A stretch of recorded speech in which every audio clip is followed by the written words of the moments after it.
जय श्री राम साथियों। मैं एडवोकेट संतोष कुमार यादव, किसान प्रकोष्ठ जिलाध्यक्ष मैनपुरी उत्तर प्रदेश। प्रभु श्री राम ने अपने जीवन में जितनी मर्यादाओं को दिखाया है शायद कोई नहीं दिखा सकता।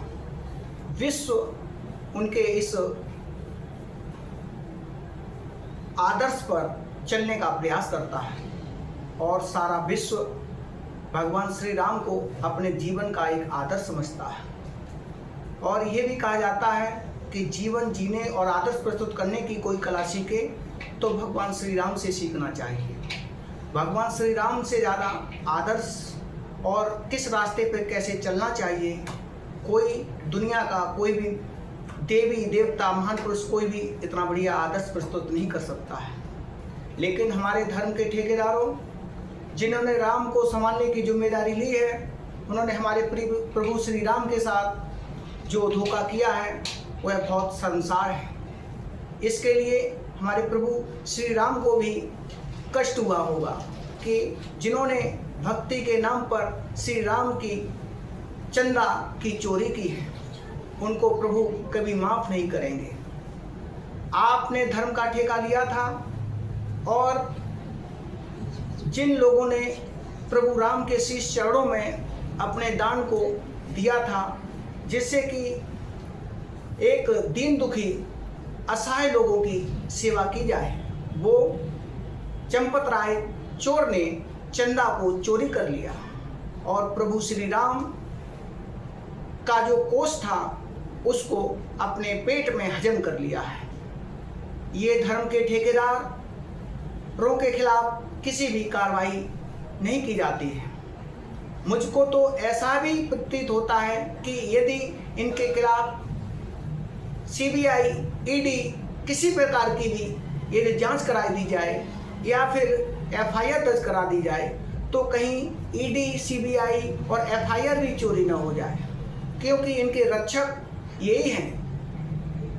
जनता का जो चंदा आता है उससे हमारे नेता सरकार उससे ये कीर्ति करती है, उसका दुरुपयोग करती है। प्रभु श्री राम के चंदा का चोरों को हिसाब देना होगा। और मैं ये भी अवगत करा देना चाहता हूँ कि जो चंपत राय ट्रस्ट के अध्यक्ष थे उन्होंने ही राम मंदिर का निर्माण कराया था। अभी तो ऐसा जाहिर हो रहा है कि आपने 200 करोड़ रुपए का चंदा चोरी की है, लेकिन जब प्रभु श्री राम का मंदिर का निर्माण हो रहा था मालूम नहीं कि आपने कितना जनता का पैसा खाया होगा। मैं सरकार से आह्वान करना चाहता हूं कि चंपत राय का नार्को टेस्ट कराया जाए और सत्य का सत्य और पानी का पानी किया जाए, जिससे ये पता चले कि चंपत राय ने कितना बड़ा घोटाला किया है। क्या मंदिर निर्माण में भी घोटाला किया है? हमको तो ऐसा प्रतीत होता है कि इन्होंने मंदिर निर्माण में भी घोटाला किया है और इनका नार्को टेस्ट कराकर इनके खिलाफ सख्त कार्रवाई की जानी चाहिए। लेकिन सरकार किसी भी प्रकार की कोई भी कार्रवाई नहीं कर रही है। चंदा चोरो गद्दी छोड़ो, चंदा चोरो गद्दी छोड़ो। प्रभु श्री राम ने जो आदर्श दिखाया था और तुम प्रभु श्री राम के जिस प्रकार से भक्त बन रहे थे, हमको तो ऐसा लगता है उस मंदिर में एक रावण ने जन्म ले लिया है और किसी भी प्रकार की कार्रवाई नहीं की जा रही है। सरकार इनसे मिली जुली है, सरकार इनके खिलाफ कोई भी कार्रवाई नहीं करती है। चंपत राय के खिलाफ, ट्रस्ट के खिलाफ देशद्रोह, लूट, डकैती जितने भी धाराएं बने सख्त से सख्त कार्रवाई होनी चाहिए और देश की जनता को इसका हिसाब देना चाहिए। चंपत राय जी, जितना भी पैसा गया वो आपको चंदा नहीं दिया गया था, मैंने श्री राम के शीश चरणों में वो दान किया था। सभी जो दान दाता हैं उनको हिसाब दीजिए या फिर उनका जो चंदा चोरी का जो मामला है उनका पैसा वापस करिए। हमने आपको फलने फूलने के लिए ये चंदा नहीं दिया था।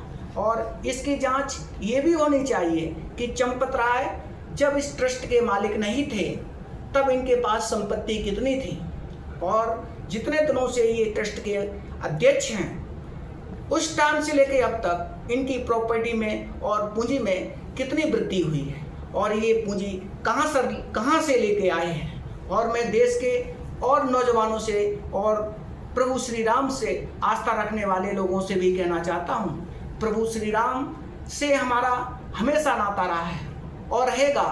मैं प्रभु श्री राम के कदमों पर चलने का प्रयास करता हूँ, लेकिन मैं आज मुझे दुख के साथ कहना पड़ रहा है कि मंदिरों में दान न करें, क्योंकि ऐसे चंपतराय जगह जगह बैठे हुए हैं। चंपतराय ने जो कार्य किया है बहुत ही दुर्लभ है, बहुत ही घटिया किस्म का है। इसके लिए मैं कहना चाहता हूँ, प्रभु राम पर पूरा आस्था के साथ मुझे गर्व है कि प्रभु राम ने हमको जीने की कला सिखाई है। लेकिन आज ऐसा प्रतीत होता है कि दान पेटिकाओं में भक्तों को अब दान करने की आवश्यकता नहीं है, क्योंकि सरकार हमारे दान का दुरुपयोग करके MP MLO को खरीदती है, विपक्ष को खत्म करती है। इसके लिए हमको किसी प्रकार का कोई भी चंदा नहीं देना चाहिए। धन्यवाद, शुक्रिया।